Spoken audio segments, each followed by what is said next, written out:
बिल्कुल अंकित, एक और चीज समझनी होगी कि इतने भव्य एक्सपो सेंटर यशोभूमि जिसे नाम दिया है जहां पर आप मौजूद हैं, इसे आम लोगों के लिए एक्सेस में क्या एग्जीबिशन के लिए इस्तेमाल होगा या फिर यहां पर ट्रेनिंग कैंप्स लगाए जाएंगे? आखिर अगर पूरे देश में कोई बैठा छोटा कामगार हो, इसे देख रहा हो, तो उसके काम में आ सके एक्सेस कैसे तय होगा? थोड़ी और डिटेल्स दीजिए। देखिए, ये हमको आज यहाँ पर दो कार्यक्रम है। पहला जो अभी हम तस्वीर दिखा रहे हैं, जो प्रधानमंत्री छोटे छोटे जो कामगार लोग हैं उनसे बातचीत कर रहे हैं, वो है विश्वकर्मा योजना, जिसके तहत जो है इन कामगारों को, देश में करोड़ों की संख्या में लोग हैं छोटे छोटे काम करते हैं, उनको मदद मुहैया कराई जाएगी। दूसरा एक और जो है, आज हम इनफैक्ट हम कह सकते हैं कि तीन जो है, प्रधानमंत्री ने जो मेट्रो ट्रैवल किया था, द्वारका के सेक्टर 25 मेट्रो जो स्टेशन है उसका उद्घाटन किया गया है, वहां तक मेट्रो लाइन आएगी जो अभी तक सेक्टर 21 तक थी। पहला कार्यक्रम वो था। दूसरा कार्यक्रम जो अभी हम तस्वीरें दिखा रहे हैं कि प्रधानमंत्री किस तरीके से जो छोटे छोटे काम करने वाले कामगार हैं उनसे मुलाकात कर रहे हैं, उनको जो किस तरीके से विश्वकर्मा योजना के तहत फायदा पहुंचाया जा सकता है वो है। और तीसरा जो यशोभूमि कन्वेंशन सेंटर है, ये इंटरनेशनल कन्वेंशन सेंटर इसको क्यों कहा जा रहा है? 9 लाख स्क्वायर फीट में बना है, 5400 करोड़ रुपए की लागत से बन रहा है और इस तरह से महत्वपूर्ण है। और इसका मकसद क्या है? अभी जैसे देखा था कि G20 का आयोजन हुआ था प्रगति मैदान में, जो भारत मंडपम बनाया गया था, उससे करोड़ों रुपए की लागत से बना था और उसी तर्ज पर एक कन्वेंशन सेंटर भी बनाया गया है, जिससे कि देश दुनिया की अगर बिल्कुल ठीक है अंकित, और उससे भी हाईटेक सुविधाओं से लेस इसको कहा जा रहा है। एक तो यशोभूमि को देश के नाम समर्पित करेंगे पीएम मोदी, वो कार्यक्रम, और साथ ही दूसरा के पीएम विश्वकर्मा योजना की शुरुआत जो पीएम मोदी करने वाले हैं, इसी के तहत वो कामगारों से बातचीत कर रहे हैं। आप रहे हमारे साथ, लौटेंगे आपके पास। देखिए, 2014 से लगाए 2022 तक पीएम मोदी ने अपने जन्मदिन के खास मौके पर कब कब क्या क्या किया और कहां कहां पर उनकी मौजूदगी रही, ये विंडो के जरिए आपको समझा रहे हैं। शी जिनपिंग से मिले 2014 में, और देखिए 2015 की भी तस्वीर आपको हम दिखा रहे हैं जब पीएम मोदी 1965 युद्ध प्रदर्शनी में शामिल हुए, वो भी आप तस्वीर देख रहे हैं। 2016 की तस्वीर भी आपको हम दिखा रहे हैं। 17 सितंबर का मौका था और 2016 में विकास योजनाओं का तमाम उद्घाटन किए पीएम मोदी ने। उसके बाद 2017 की तस्वीर है, आज ही के दिन यानी कि 17 सितंबर को जन्मदिन के खास मौके पर सरदार सरोवर बांध का उद्घाटन किया। और उसके बाद 2018 में पीएम मोदी 17 सितंबर को अपने जन्मदिन के मौके पर काशी विश्वनाथ मंदिर में पहुंचे और पूजा अर्चना की। बिल्कुल, और इसके साथ आता है साल 2019। 2019 की भी तस्वीर आप देखिए तो आपको पता चलेगा कि बटरफ्लाई गार्डन पहुंच करके अपने जन्मदिन को मनाते नजर आए थे प्रधानमंत्री नरेंद्र मोदी। आइए 2020 में किस तरीके से जन्मदिन को मनाया था, तो कोविड सेवा दिवस के रूप में इस दिन को उन्होंने मनाया था। एक बड़े से ग्राउंड में लोगों के साथ किस तरीके से योग किया, स्वास्थ्य पर जोर दिया, वो आपके सामने थी। एससीओ की बैठक में शामिल होने वाली जो तस्वीरें थी, ये जन्मदिन के मौके पर 2021 से सामने आई थी। और 2022 का आप जिक्र करें तो कूनो नेशनल पार्क में चीते छोड़े गए थे। वो तस्वीरें भी पूरी देश और दुनिया ने देखा कि कैसे कूनो नेशनल पार्क में ये चीते बाहर से लाए गए और उन्हें छोड़ा गया। और बीच में जो सेंटर ऑफ अट्रैक्शन है, आज के दिन की हम बात कर लें, जो तस्वीर आप देख रहे हैं वो लाइव है। आज ही के दिन जन्मदिन का ये मौका है और विश्वकर्मा दिवस भी है, तो इस पर प्रधानमंत्री नरेंद्र मोदी की सीधी तस्वीरें आप यशोभूमि से देख रहे हैं। एक बड़ा सा कन्वेंशन सेंटर जो इंटरनेशनल कन्वेंशन सेंटर है, वर्ल्ड क्लास फैसिलिटी के साथ बनाया गया है और तमाम कामगार लोगों को विश्वकर्मा दिवस के मौके पर विश्वकर्मा स्कीम से जोड़ने की आज से पहल की जा रही है, शुरुआत की जा रही है।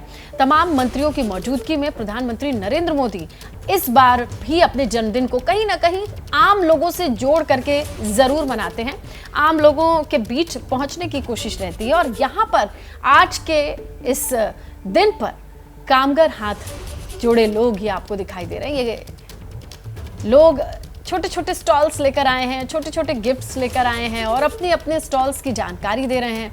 हमारे सहयोगी अंकित लगातार नज़दीक से रिपोर्ट कर रहे हैं और एक चीज़ देख रहे हैं। अंकित, ज़रा समझाइए कि कितने तरीके के कामगारों को यहाँ आमंत्रित किया गया, उनके छोटे छोटे स्टॉल और डेमोन्स्ट्रेशन इस वक्त स्क्रीन पर दिखाई दे रहे हैं।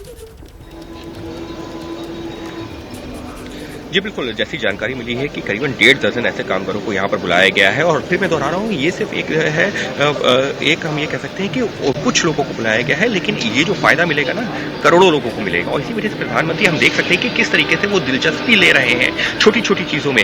जो घरों में जो बच्चों के लिए छोटे छोटे खिलौने आते हैं वो बनाने वाले, जो नाई का काम करते हैं, ये वो लोग हैं जो कि जो है घरों में कपड़े बनाते हैं, कपड़ों की सिलाई करते हैं। इस तरीके के छोटे छोटे काम जो है लोहा से जुड़ा हुआ काम करते हैं, जो अभी हम देखा था कि लोहे के हथियार जो बनाए जाते थे पहले, उससे जुड़ा हुआ जो काम करते हैं। और अभी ये जो देखिए तस्वीरें कितनी दिलचस्प है, प्रधानमंत्री किस तरीके से समझ रहे हैं कि जो बच्चों के खिलौने होते थे, जो ट्रेडिशनल हमारे खिलौने हैं, हालांकि उसके बाद में बहुत इलेक्ट्रॉनिक गैजेट्स आ चुके हैं, बहुत सारी चीजें आ चुकी हैं, लेकिन जो ट्रेडिशनल जो खिलौने हैं उनको लेकर भी प्रधानमंत्री की अपनी दिलचस्पी है। और इतना ही नहीं, यहाँ पर प्रधानमंत्री की जो है एक स्केच भी हमने देखा है कि वो उनको भेंट किया गया है। उसके अलावा जो जब प्रधानमंत्री लोगों तक पहुंच रहे हैं ना, तो वो जिस आत्मीयता से मिल रहा है उनको समझने की जो क्यूरियोसिटी होती है ना प्रधानमंत्री का, जब भी किसी इस तरीके के आयोजन में पहुंचते हैं तो प्रधानमंत्री अपनी तरफ से जो क्यूरियोसिटी होती है, यानी कि वो खुद जानना चाहते हैं कि हाँ क्या चीजें हैं, कैसे काम कर रही हैं, किस तरीके से जो है आपको मदद चाहिए, क्या आपको इससे फायदा होगा नहीं होगा, आपको इस योजना के बारे में क्या पता है, ये तमाम चीजें पहुंच रहे हैं, पूछ भी रहे हैं लोगों से। और इसी वजह से ये योजना इतनी ज्यादा जो है महत्वपूर्ण होती है।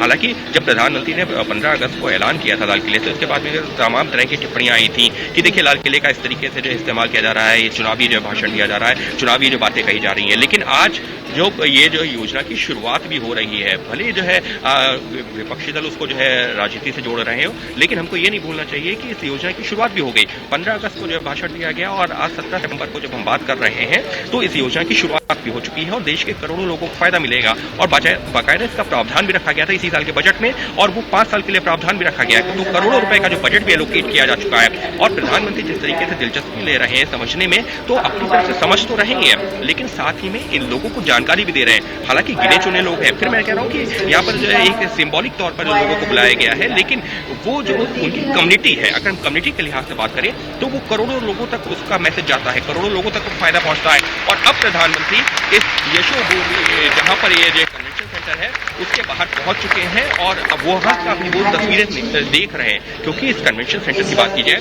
मैं G20 का जब आयोजन हुआ था जहां पर भारत मंडपम में, मैं वहां पर भी पहुंचा हूं, वहां की भी तस्वीरें देखी हैं, लेकिन यकीन मानिए ये कन्वेंशन सेंटर उससे भी कम किसी हालत में नहीं है। जानकारी तो ये भी मिल रही है कि जो यहाँ LED स्क्रीन लगाई गई है वो दुनिया की सबसे बड़ी LED स्क्रीन है, और जो यहाँ की तस्वीरें हैं वो अपने आप में यहाँ की भव्यता दिखा रही है। पत्रकारिता कोई इमोशन नहीं है, ना अपना कोई ज्ञान देना है और ना कोई विचार थोपना है। पत्रकारिता क्या है? पत्रकारिता का मतलब है सही जानकारी इकट्ठा करना और तथ्य बताना। पत्रकारिता आज जितने महत्वपूर्ण दौर में है शायद पहले नहीं थी। इस दौर से निकलने के लिए सिर्फ सच दिखाने की जरूरत है, वो सच जो आपके हित को आगे रखे। इसलिए अब रात 9 बजे प्राइम टाइम नहीं होगा, ये आपका टाइम है। जगविंदर पटियाल के साथ देखिए पब्लिक इंटरेस्ट, सोमवार से शुक्रवार रात 9 बजे सिर्फ ABP न्यूज पर। ABP न्यूज आपको रखे आगे।